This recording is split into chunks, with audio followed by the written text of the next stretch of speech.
Hello everyone, welcome to my channel. আজ আমি আবারও এসে গেছি আপনাদের সাথে একটি নতুন রেসিপি নিয়ে। আপনাদের সাথে আমি শেয়ার করছি। তো এই সমস্ত সবজিগুলো নিয়েছি, যে সমস্ত ভেজিটেবলসগুলো নিয়েছি দেখিয়ে দিলাম। নিয়েছি ক্যাপসিকাম, কাঁচা পেঁপে, আলু আর পেঁয়াজ, আদা রসুন আর 300 গ্রাম চিকেন নিয়েছি, ধনেপাতা কুচি নিয়েছি, গাজর, টমেটো, ক্যাপসিকাম, কাঁচা পেঁপে, আলু, বিনস, কয়েকটা কাঁচা লঙ্কা, এই সমস্ত ভেজিটেবলসগুলো লাগবে এই রেসিপিটির জন্য। তারপর গ্যাস উনুনে একটা ননস্টিক কড়াই বসিয়ে দিয়েছি, ওতে গাওয়া ঘি দিয়ে দিলাম। গাওয়া ঘিটা যাতে পুড়ে না যায় তার জন্য একটু সাদা তেল দিয়ে দিলাম, খুব সামান্য হাফ চামচ মতো সাদা তেল দিলাম, কেন গাওয়া ঘিয়েতেই আমি কিন্তু এই রেসিপিটা করব। চিকেন স্টো, একটা হেলদি স্বাস্থ্যকর রেসিপি বানাবো। এখানে কোনো তেল ব্যবহার আমি করব না, তো গাওয়া ঘিয়েই পুরোটা হবে। সামান্য এক ফোঁটা দিয়েছি সাদা তেল, যাতে গাওয়া ঘিটা পুড়ে না যায়। তারপর দিয়ে দিলাম গোটা জিরে, গোলমরিচ আর দুটো শুকনো লঙ্কা, এটা ফোড়নে আমি দিলাম।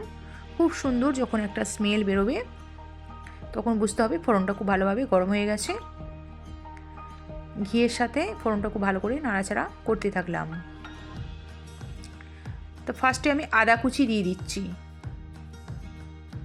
আদা কুচি খুব কুচি কুচি করে কেটে নিচ্ছি। আদা কুচিটা একটু ফার্স্টে ভেজে নেব। এই শীতের কালে না এই রেসিপিটা খেতে কিন্তু খুব বেশ ভালো লাগে, চিকেন স্টু। আদাটা ভালো করে ভেজে নিলাম, আদা কুচিগুলো। তারপর রসুন থেঁতো করে আমি দিয়েছি, মানে ছেঁচে আর কি, যেটা বলে, কুচিয়ে দিইনি। রসুনটা বেশ একটু ছেঁচে, হামলদিস্তাতে একটু ছেঁচে নিয়েছিলাম, থেঁতো করে দিয়েছি। খুব সুন্দর একটা স্মেল বেরোয়। রসুন সবসময় যদি ছেঁচে দেওয়া হয় খুব সুন্দর একটা স্মেল বেরোয়। এখানে আমি মশলা বেটে দেবো না, তাই মশলাগুলো এইভাবে আমি কুচিয়ে বা থেঁতো করে দিয়েছি। তারপর পেঁয়াজ কুচিয়ে দিয়ে দিলাম। পেঁয়াজগুলো কিন্তু খুব কুচি করে যে কেটেছি তা নয়, খুব কুচি কুচি করে কাটার দরকার নেই, একটু বড় বড় কাটলে অসুবিধা নেই। দেখতে পাচ্ছেন পেঁয়াজটা আমি কেমনভাবে কেটেছি। পেঁয়াজটা দিয়ে কিছুক্ষণ আমি নাড়াচাড়া করতে থাকলাম। এ সময় গ্যাসের আঁচটা আমি ফ্লেম একদম লো ফ্লেমে করে দিয়েছি। পেঁয়াজটা ভাজতে ভাজতে কালারটা একটু চেঞ্জ হয়েছে। তারপর 1 চামচ লবণ দিয়ে দিলাম, একটু চিনি দিয়ে দিলাম স্বাদটাকে ব্যালেন্স করার জন্য। খুব ভালো করে কিন্তু সবজিগুলো পেঁয়াজটা আর কি নাড়াচাড়া করছি। পেঁয়াজটা যখন ভালোভাবে ভাজা হয়ে যাবে তারপর আমি একে একে সব সবজিগুলো দিতে থাকবো। পেঁয়াজটা একটু ভালোভাবে ভাজা হয়ে গেছে, খুব ভালো করে ভাজার দরকার নেই, মোটামুটি লাল লাল করে ব্রাউন কালার হয়েছে। তখন আমি প্রথমে যে শক্ত সবজিগুলো আছে, আলু, গাজর, এগুলো একটু সবজিগুলো সিদ্ধ হতে দেরি হয়। আলু, গাজর আর পেঁপে, কাঁচা পেঁপে, তো এইটা ফার্স্টে আমি দিয়ে দিলাম। ক্যাপসিকাম, বিনস, এগুলো কিন্তু খুব তাড়াতাড়ি সিদ্ধ হয়ে যায়। তো আলু পিসগুলো লম্বা লম্বা করে কেটে দিয়েছি, গাজরটাও লম্বা লম্বা করে কেটেছি, আর পেঁপেটাও লম্বা লম্বা করে কেটে নিয়েছি। তো ওই তিনটেই দিয়ে দিলাম। আলু, গাজর আর পেঁপেটা দিয়ে এবার পেঁয়াজের সাথে নাড়াচাড়া করতে থাকলাম। এটা বেশ কিছুক্ষণ কিন্তু নাড়াচাড়া করতে হবে।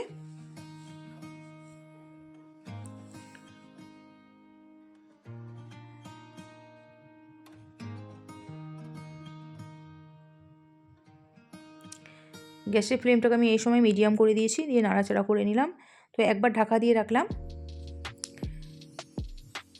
6 থেকে 7 মিনিট আমি ঢাকা দিয়ে রেখেছিলাম। একদম আঁচটাকে লো করে দিয়ে ঢাকা দিয়ে রেখে দিয়েছি। ঢাকা খুলে দেখছি অনেকটা বেশ সবজিগুলো সিদ্ধ হয়ে গেছে এবং কষা কষা করা হয়ে গেছে। এরপর আমি বিনস আর ক্যাপসিকাম আর টমেটো দিয়ে দিলাম। বিনস, ক্যাপসিকাম আর টমেটো কুচিগুলো এবার আমি দিয়ে দিলাম। দেওয়ার পর আরও কিছুক্ষণ আমি নাড়াচাড়া করতে থাকলাম।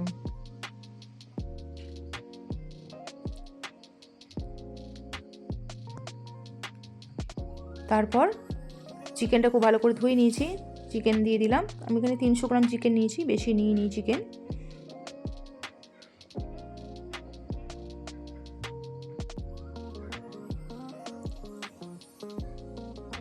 চিকেনটা দিয়েও খুব ভালো করে সবজিগুলো নাড়াচাড়া করে নিচ্ছি, একটু ভালো করে ভেজে নিচ্ছি।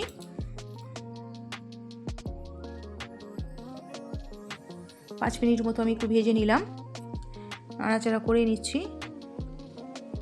তো আর একবার ঢাকা দিয়ে দিলাম, 2 মিনিট মতো ঢাকা দিয়ে রাখলাম। 2 মিনিট পর ঢাকাটা খুললাম, দেখতে পাচ্ছেন সবজিগুলো কালারটা অনেকটাই চেঞ্জ হয়ে গেছে, ভালোভাবে সিদ্ধ অনেকটা হয়ে গেছে। এটা আমি জিরে গুঁড়ো দিয়ে দিলাম,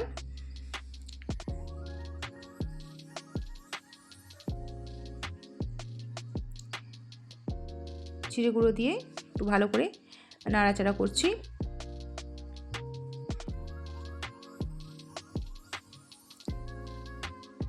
স্টু তো মানে সিদ্ধটাই বেশি লাগে, মানে সিদ্ধ হলে কিন্তু এর ফ্লেভারটা আসে খুব ভালো। একটু মশলা দিলেই, তারপর আমি পরিমাণ মতো জল দিয়ে দিলাম। এখানে আমি 1 লিটার জল দিয়েছি, একটা বোতলে 1 লিটার বোতলে জল ভরে রেখেছিলাম, তো 1 লিটার জল দিয়ে দিলাম। খুন্তি করে খুব ভালো করে সবজিগুলো একটু মিশিয়ে দিলাম। জলটা দেওয়ার পর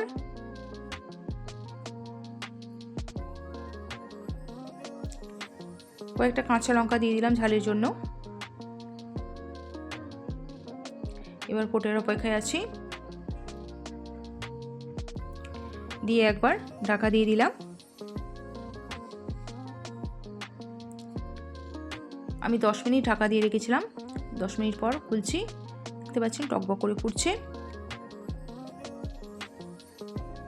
চিকেন স্টু কিন্তু আমার হয়ে এসেছে, অল্প আর একটু সময় রান্না করলে কিন্তু হয়ে যাবে। আমি খুন্তি করে দেখছি সবজিগুলো কিন্তু পুরোপুরি সিদ্ধ হয়ে গেছে, কেননা যখন আমি ভাজছিলাম মানে যখন কষছিলাম তখনই কিন্তু 50% সিদ্ধ হয়ে গিয়েছিলো।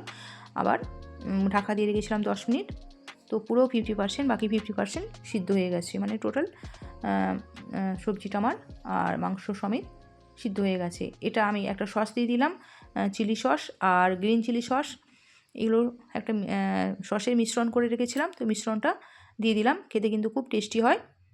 আর এটা দিচ্ছি কর্নফ্লাওয়ার, 1 চামচ কর্নফ্লাওয়ার জলে গুলিয়ে নিয়ে দিয়ে দিলাম। রেস্টুরেন্টে কিন্তু এরকমই দেয়। আর এটা বিট নুন দিয়ে দিচ্ছি, রেস্টুরেন্টে দেখবেন কর্নফ্লাওয়ার অবশ্যই দেয়, যেহেতু এই স্যুপটা যাতে পাতলা খুব একটা না হয়ে যায়, তো তার জন্য একটু কর্নফ্লাওয়ার দিয়ে দেয়। আর লাস্টে আমি দিয়ে দিলাম এটা গরম মশলা গুঁড়ো, গরম মশলা গুঁড়োটা কিন্তু অতি অবশ্যই দিতে হবে। আমার চিকেন স্টিউ কিন্তু একদম হয়ে এসছে, সামান্য একটু বাকি আছে। লাস্টে দিয়ে দিলাম একদম ধনে পাতা কুচি। বন্ধুরা, আমার চ্যানেলটিকে সাবস্ক্রাইব করবেন এবং আমার পাশে থাকবেন। আর ভালো লাগলে লাইক, কমেন্ট এবং শেয়ার করতে যেন ভুলবেন না।